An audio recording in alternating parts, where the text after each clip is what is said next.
Hello, I'm Hwang, the member of the 21st National Assembly of South Korea. The impact of the COVID-19 pandemic on employment has been found to be fatal to the vulnerable ones, including self-employed small business owners, temporary employees, and young and older citizens with job insecurity.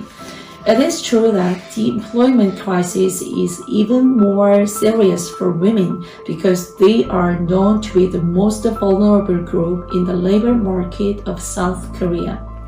For example, the number of employed women had exceeded that of employed men throughout the past few years, but the number declined sharply between February and March this year when the COVID-19 crisis began in earnest.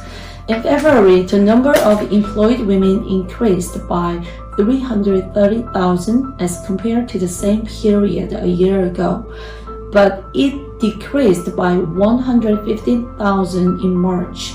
In April, the number dropped to 295,000. The Korean government has announced plans to actively support women, such as preventing career breaks and providing opportunities to re-employment so that they can continue to develop their capabilities. In particular, through the Women's New Work Center of the Ministry of Gender Equality and Family in South Korea has strengthened its job support services for working and career-interrupted women who are suffering from an employment crisis due to the spread of COVID-19. It provides comprehensive job support services such as job counseling, vocational education and training, job practice, employment leakage, and follow-up management for career-interrupted women.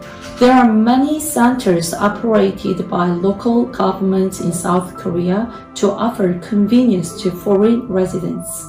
The centers carry out projects to provide comprehensive counseling and to support stable living arrangements for foreigners. In addition, the government is pushing for projects to help to improve the environment for foreign workers, like shelters for them. Also, the government is helping foreign workers living in South Korea receive quality medical services if certain conditions are met. As you may know, South Korea is a country where information technology is well developed. In an effort to protect women from sexual offenses, our government utilizes IT to provide a sex offender notification service for the citizens. This service actually allows people to search and view sex offenders' personal information, such as where they live, that is ordered to be disclosed to the public by the court decision. Therefore, through the internet, all people in South Korea can search and see where sex offenders live on the map at a glance. In addition to that, there are many counseling centers for victims of sexual violence in different regions to prevent people from sexual violence and protect them. Also, the South Korean police have a system which uses not only CCTV surveillance of sex offenders, but also a police sex crime map to prevent sexual violence cases in advance.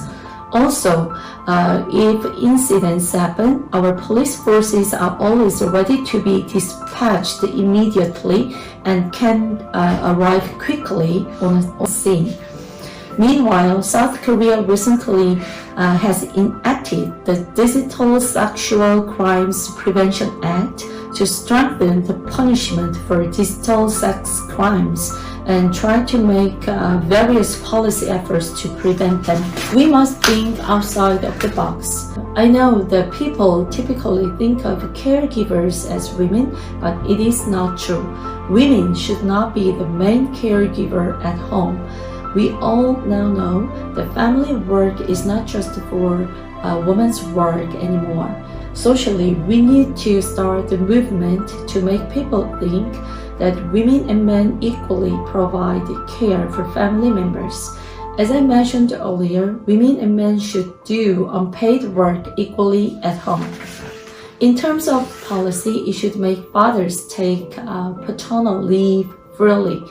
In fact, even with the policy support, it can be difficult if our society is very male-dominated. In spite of that, we women have to take the lead in spreading this culture, and I think we can surely do that. Thank you.